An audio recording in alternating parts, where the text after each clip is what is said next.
Well, as the hours tick away, we can speak to the former England defender Gary Neville, who joins us live now. Welcome along on match day, Gary. It's a very special feeling, one that you yourself have experienced. But before we get into England, let's start off, if we may, with a mention of Christian Eriksen, because the Danish FA has just given us an update on his condition. He remains stable and still in hospital for further tests. Gary, how do you feel the situation was handled by all concerned? I think it was handled, obviously, very well. The obviously reaction of the medical teams and the players in the immediate vicinity and referees was as you would expect it to be.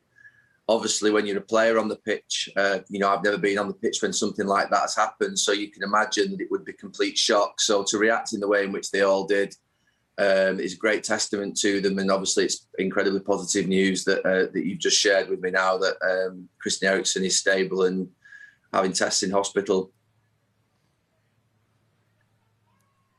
Now, it is, of course, match day at a major tournament. It is England's opening game and they're playing at Wembley. Very, very few people, generations apart, in fact, know what that feels like. But you are one of those people. What is the first thing on your mind as you wake up on the morning of England match day at a major tournament at home?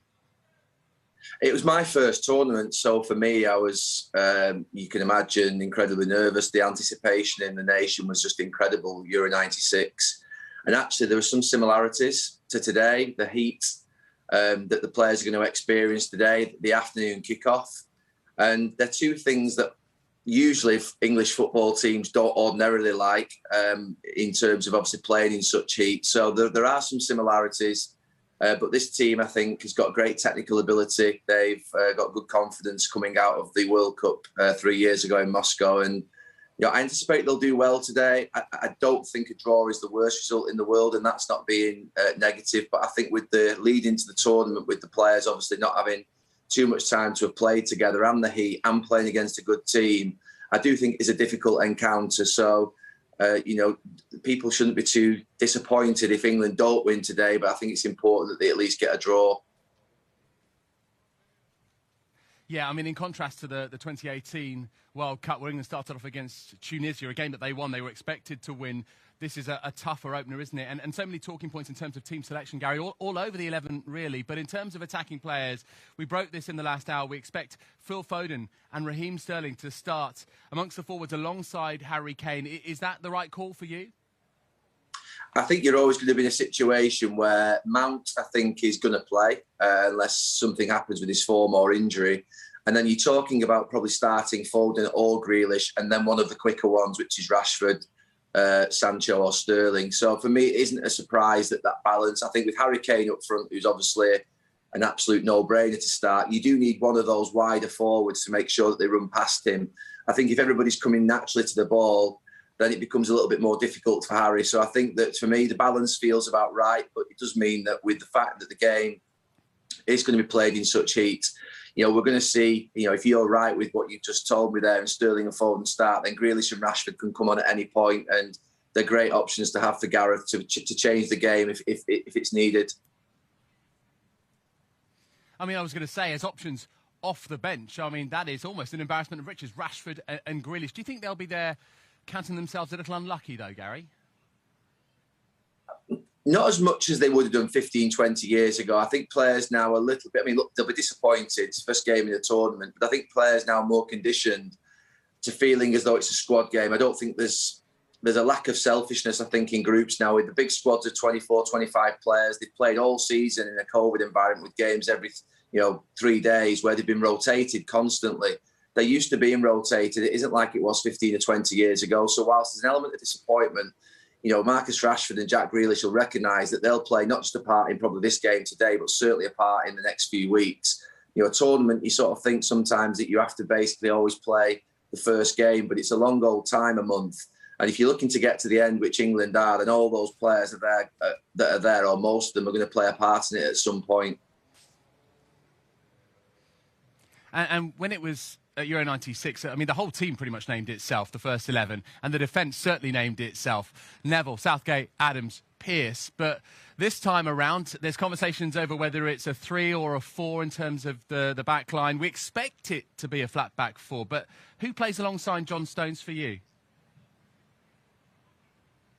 always thought that if Harry Maguire wasn't fit, that it would be a back five. I just didn't see a natural partner for John Stones that would be good enough in a back four to be able to keep England solid. I still feel that they could go with a five, but if they are going to go with a four, I suspect it's going to be Cody, I think, even though Mings, to be fair, has the natural left foot. But that's how I feel it will be. But that is my concern with England in this tournament. The teams that I think ordinarily win the tournament, you talk about the flair players that national teams that win tournaments have, but ordinarily they have the best defences. And that's where I think England really are, I think, lighter than they are in those attacking options that you mentioned before. Yeah, that was what I was going to ask. I mean, Harry Maguire, and also remember, Jordan Henderson and all the roles that he performs in midfield, still recovering from injury. How much of a concern is a lack of senior international experience in the middle of England's defensive third?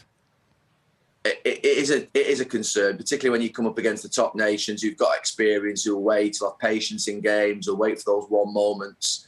I do think that you've got a situation where England, they're going to have to be at full tilt, and that's not just the defenders. The goalkeeper's going to have a great tournament, and then the two that sit in front of that back four or five are going to also have to really play well. And I think that's the chance that England have, is if that back four or two, or that back three and that two in front, with the goalkeeper behind, can have the tournament of their lives, England do have a chance, because in forward areas, I think they've got unbelievable options and players who can change a game in a minute. And full-backs or wing-backs are such an important position in the modern game, the way that football's developed. So for you, who's on the left flank, who's on the right flank, Gary? I'm going with Shaw and Walker if it's a back four. If it's a back five, then probably I'd go with Chilwell and James. I mean, in Euro 96, there are some comparisons in Euro 96, because in the first game I played against Switzerland, I played as a right-back, conventional right-back in a back four.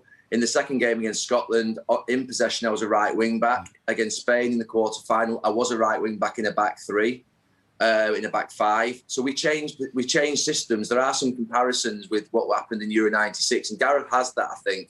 I think if Maguire and Stones are fit, and I think Maguire, I can't see him playing today, it would be rush-back if he did.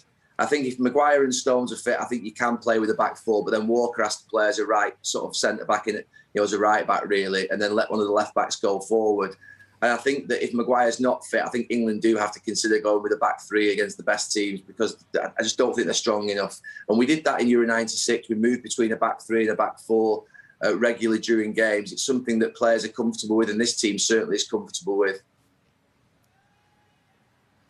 What about Croatia? We've got to mention them because, of course, they got the better of England in the 2018 World Cup semi-final in Russia. And they've also got some players who've come off the back of some very impressive seasons. The likes of Ivan Perisic with Inter Milan, the likes of Mateo Kovacic with Chelsea, Sime Vrsaljko with Atletico winning La Liga. So I know they're not in form, but is this a Croatia team that actually come a little undercooked and could cause a problem here?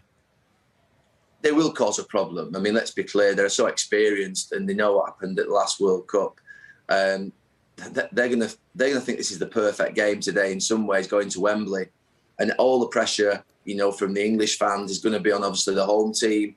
And I think Croatia have got enough in them just to make it difficult. But I think we've got a coach, Gareth Southgate, who isn't going to try and win the tournament in the first game. He knows that whenever England have had problems in tournaments is where they've lost the first game. England drawing the first game in the tournament feels like a disappointment off the back of it, and there'll be some rumblings in the media and with fans, but it isn't the end of the world, honestly. I think making sure you pick up points in that first game is critical. Not losing is something that's really important. Yes, of course, 66 draw against Uruguay in their opening game, 96 draw against Switzerland in the opening game. This time around, opening game against Croatia. Gary, how's it going to go? Give us your prediction. I think it will be a draw. I just feel that both teams will be so well prepared for it in terms of knowing each other.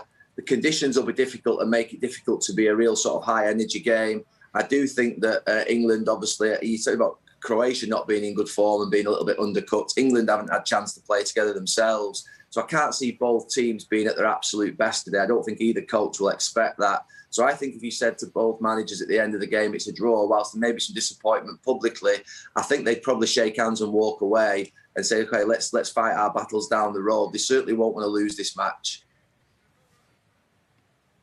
Fantastic. Gary, as always, great to get your thoughts. Enjoy the game this afternoon. Thank you.